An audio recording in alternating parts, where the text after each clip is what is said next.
Joining us now is OjyOkpe with stories trending around the world. Hello, Jinex. Good morning, Dr. Abati. How are you this morning? Yellow, right? I wish it was yellow, but it's not. It's not yellow? You can guess, I guess. I think lemon green. It's olive. Yeah, lemon green, green. yes. Good morning. How are lemon you? Green? How are you this morning? I have to go back Just to my... clean it up a little bit. To my ophthalmologist. Yes, you got it right. Well, all right. Okay, well, good morning to you, viewers. Here are some of the stories that are trending across the globe.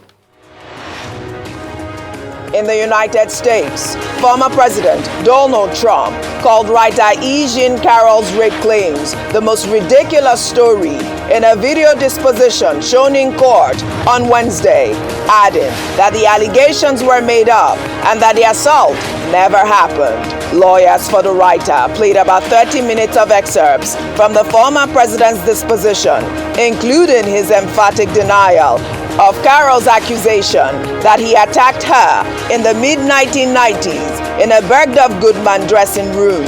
Several jurors leaned forward, watching without expression as the video played on individual monitors in front of their seats. In Serbia, 8 children and a security guard were killed on Wednesday after a 13-year-old boy opened fire in a school in Belgrade, the country's capital. According to police, the shooting was premeditated. A drawn-up plan of the school entrance and exit with designated priority targets were found on the boy's desk. The shooter also strategized on how to get into particular classrooms and how to kill each child by classroom number using a 9mm gun taken from his father's flat.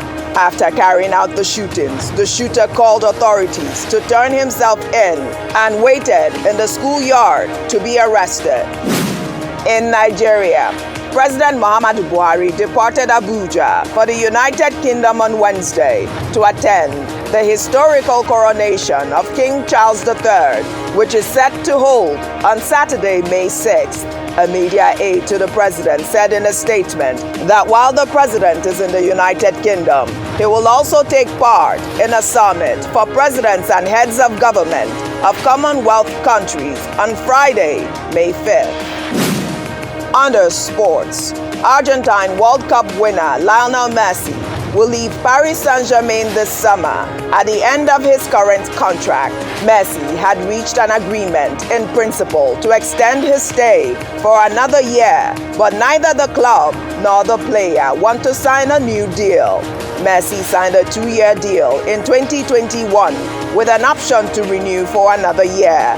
The 35-year-old forward is unconvinced that the club can compete at the top of the European game due to financial issues, while the French champions want to focus on developing young talent. Messi was suspended by PSG for 2 weeks on Tuesday after traveling to Saudi Arabia without the club's permission. Finally, under entertainment, the Rock and Roll Hall of Fame on Wednesday announced their 2023 class of inductees. Country singer Sheryl Crow, rapper Missy Elliott, and George Michael were among the musicians that made the performer category. According to the organization, the inductees into the Rock and Roll Hall of Fame are selected for their creativity, originality, impact, and for the influence their music has made through the course of rock and roll. The 38th Rock and Roll Hall of Fame induction ceremony is set to take place on Friday, November 3rd at the Barclays Center in Brooklyn, New York.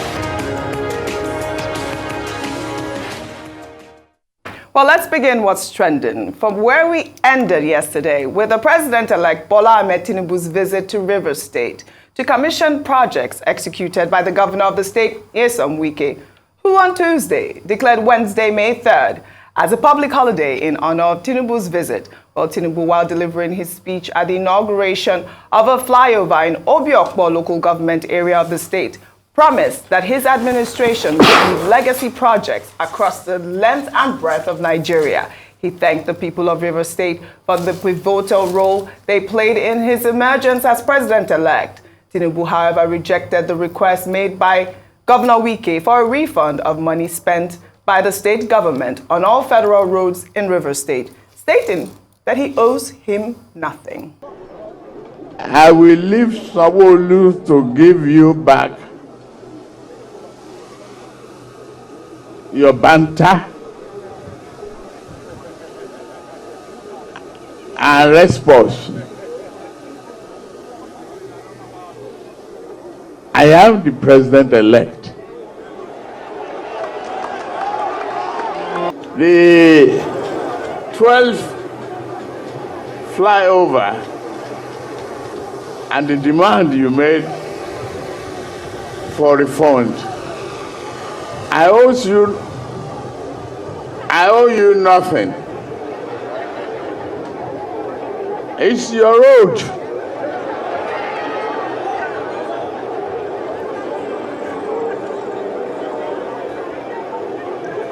You can chuckle me and make a demand. You are the one living on this road. I commend your effort. You have to lobby me to collect.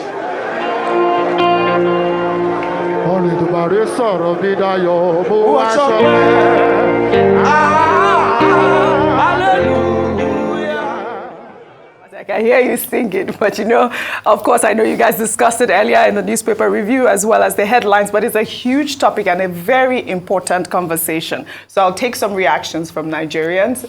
This is from Niger Discipline, who wrote, "And so it begins. That statement was loaded. Federal government owes that money and will refund it. Fact. That response was a direct attack on Wike himself. I owe you nothing. Nyesom heard that loud and clear and knows he indeed, or he is in trouble." Well, another Twitter user there goes, "Tinubu has this unsettling honesty about him. Buhari has the same attribute as well. I owe you nothing." Tinubu says to Wike, he means it. There is no debating this. Wike understands this as well. There is no G-clown dragging happening. Tinubu won't accept any clowning from him. Well, this Twitter user goes, "It is important to note that this build and refund business is one of the ways state governors scam the federal government. They build, construct, and repair federal highways in their states, collude with Federal Ministry of Works officials for inflated valuations, and get presidents to pay back in a very discretionary, off-budget manner." Well, good news. Tinubu is signaling a stop to this waste of federal resources. After all, as Lagos governor, he reconstructed federal roads like Ahmadu Bello Awolowo Road, Alfred Ruwane, and much more, with no listening ears of President Olusegun Obasanjo, let alone refund. Like I said, it is such a very important conversation because, as you know, I believe Tinubu is one of those that have really called for the change of the Nigerian constitution to have, the states have control of their resources, their infrastructure. And I think that he made that point loud and clear, even though people are saying that it is funny and, it's a joke. I doubt that it is a joke, Ayo. Yes, you're right. I think he must be speaking from experience, like, the last Twitter user had mentioned, because the battle he faced with President Olusegun Obasanjo at the time of the PDP, when he repaired federal roads, in fact, was a tussle as to don't touch our roads, leave it the way it is. But as governor, he couldn't sit and see his, his people suffer applying these roads. So in terms of saying that he owes Governor Wike nothing, he even qualified it by saying that they are here, your people are using it. So, but there was an olive branch, if I put it that way, where he said, you can lobby me and we can talk about it later. Yeah. And that goes back to the previous tweet as well that was shown, whereby we had talked about this later, being these things where governors do by repairing roads, Absolutely. Then going back for federal refund is a scam in some instances. And we saw that play out in 2016, where 36 states applied for, a huge amount of money from the federal government, and this caused them to actually go and investigate. And we found out that 5 of them didn't actually follow due process. Some of them would do it without the approval, without supervision from the Ministry of Works and Housing, whose responsibility these roads are. Absolutely. Therefore, it could be a challenge. So it was great to see President-elect Bola Tinubu talk about the fact that it wasn't going to be business as usual. He would not, or it doesn't owe him anything, and he can lobby him later on if he finds that he has a case for this. Okay, Dr. Patti, you wanted to say something? Okay, one, if you say build and refund, it's a scam. It's not new. The thing has been on the table since. These state governments, they go and build what is called federal road, or they say they are maintaining it, and then it becomes an issue, they want a refund. Then they will add variations to it. You will have the federal government, Ministry of Works and Housing saying, oh, why didn't you inform us before jumping on top of our roads? And I said, maybe one of the things you need to look at is the exclusive legislative list with regard to the categorization of roads in Nigeria. In America, I think in 1916, under Woodrow Wilson, the decision was taken that states will be responsible for the maintenance of even the highways with support from the federal government. Maybe there is need to take a second look at that. Absolutely. And maybe that is what Asiwaju Bola Ahmed Tinubu is hinting at. It's not that he had issues with the Obasanjo administration. He actually took the Obasanjo administration to court on the issue of federalism. He also has a book on the issue of federalism, in Nigeria. So as president of Nigeria, people will be looking forward to how he manages some of these issues. That's one. The second issue that I think came up at that event has to do with Governor Wike himself. And that's by way of additional comment to things I said earlier. He was saying that we need to take a second look at the Procurement Act. And we haven't amplified that, and I think it needs to be amplified. Which says that if you engage a contractor, you pay the contractor 15 to 30%, not more than that. And Wike's proposal is that no, 15 to 30% discourages contractors, because by the time they get to the site and all the preparatory work, inflation will even have wiped out that 15 to 30%. So what in specific terms is Governor Wike recommending? Is he recommending that when contractors are given jobs, either at the state level or at the federal level, they should be given 100% of the money? Because he didn't state a specific percentage. But I think he raised an interesting issue in that regard that we can look at. The third thing that came up is that the president-elect went to Port Harcourt to go and visit Wike and commission projects. Members of his own party were excluded. This is a president-elect who has told us that he will run an inclusive government. He said he was calling on everybody to work with him.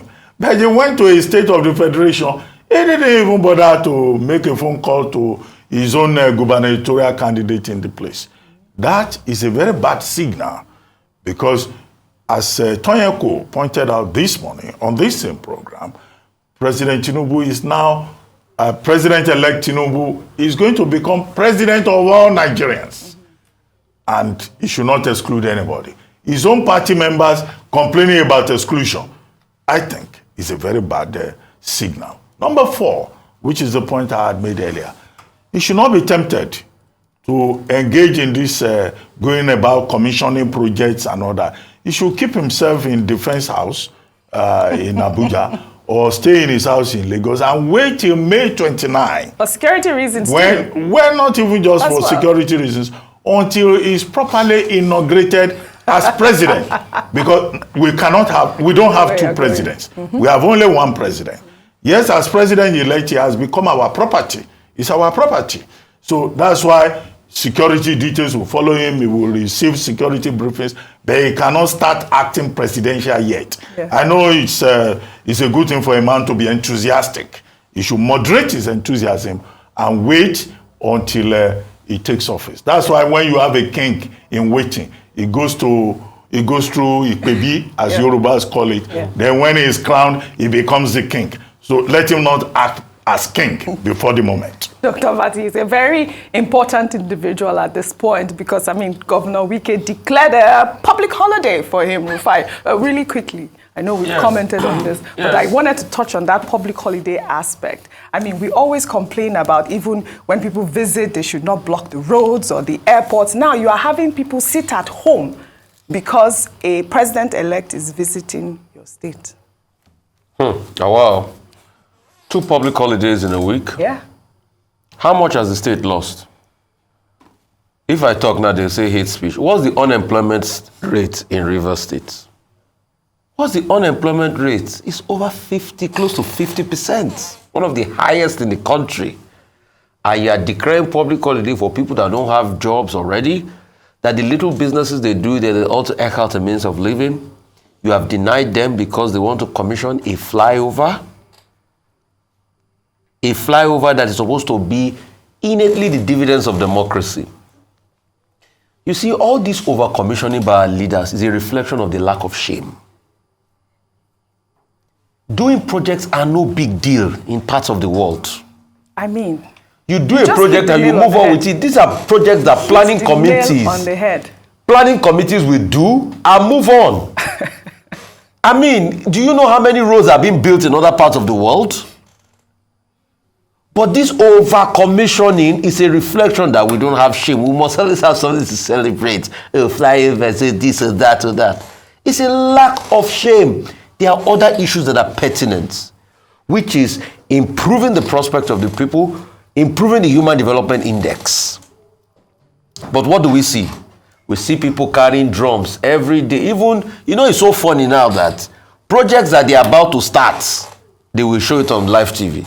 Those that they complete, they will show it on live TV. They will take holidays here and there. That's the society we have become. We've become a society that of holiday aspect is appalling. As long as they pay the TV stations, let them show it on TV. You get? Dr. Mati, it's a reflection of the hypocrisy. Yes, we want the money as TV stations. I must have to re-echo that. We want the money.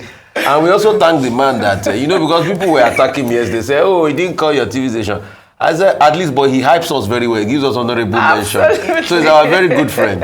But please, we should major on the major things that affect us. Absolutely. We should have passed this level of declaring public holiday for flyover. I agree with Those you. things are no big deal. I agree What with is it his pocket money he's using to do it? Is it not the state resource? Yeah, it's appalling. Maybe when he uses his own money to do flyover, we can start relating to that. Let's move. People are talking about AI and ChatGPT, busy commissioning flyover that people have been building since 100 years ago. All right. That's We'll the take 10th another flyover, story. by the way. I mean, well done to him. 10th Really. Well done. flyover by Well done. Well done to him, What can we say? but what's the role of government? It's not to build infrastructure. All right. So why should we praise government for their role? We'll take another story. Home at last. 376 Nigerians, including students, evacuated from the conflict in Sudan arrived in Nnamdi Azikiwe Airport in Abuja late Wednesday. The Nigerians were airlifted at the Aswan Airport in Egypt aboard the Boeing 777 Air Peace aircraft and the Nigerian Air Force 3130H aircraft. Both had been grounded by Egyptian authorities who insisted that all Nigerian evacuees from Sudan that arrived in Egypt must be evacuated, while 94 persons, including women and children, boarded the NAF aircraft, while the remaining 282 passengers boarded the Air Peace plane. The evacuees were received by officials led by the Minister of Humanitarian Affairs and Disaster Management, Sadia Umar Farouk. Today we have received the first batch of the evacuees, the C-130 aircraft of the Nigerian Air Force has brought about 94 of them, while the Air Peace, I must also commend them. I must use this opportunity to appreciate the chairman and the CEO and management of Air Peace for the support for offering to bring back our nationals back home. We have about 282 of them on board that aircraft. In the wake of the evacuation, though, the management of Air Peace raised the alarm over the deliberate massive disruption of their operation by the Nigeria Labour Congress and the Trade Union Congress after some of their officials stormed the Lagos airport and took over their check-in counters and disrupting operations due to an alleged misunderstanding they had with the governor of Imo State, Hope Uzodimma. The group held that no flights should be operated into Owerri Airport because the governor had disrupted their May Day activities earlier in the week, while the CEO and chairman of the airline, Alan Onyema, was on our nightly program, Prime Time. He spoke with Charles Anyogolo moments before the airline's 777, which airlifted over 280 Nigerians evacuated from war-torn Sudan, touched down at the Abuja airport. You can imagine how I felt this afternoon. While I was out there in the war front trying to rescue Nigerians, the Nigerian Labour Congress and TUC went disrupting every AP's flight across the country today. We are losing over 700 million naira as a result of that. For somebody who has contributed so much to the nation, all we got paid for on a day like this, so insensitive of the LLC and the TUC, so insensitive of them, they chose today to disrupt our operations. Why? For something that does not even concern APs. That Governor Hope Uzodimma of Imo State disrupted their May Day activities. Therefore, no flight should go to Imo. And APs, they wrote us yesterday that we should not go to Imo. We have a contract with the passengers. Not NLC or TUC has no right whatsoever to instruct an airline not to obey the contractual relationship or obligations they have to their passengers. They don't have that right.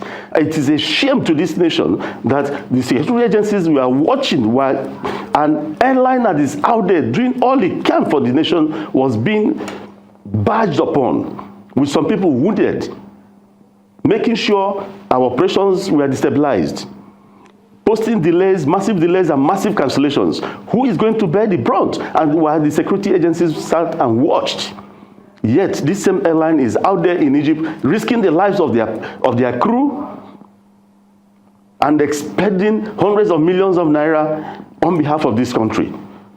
They chose such a day.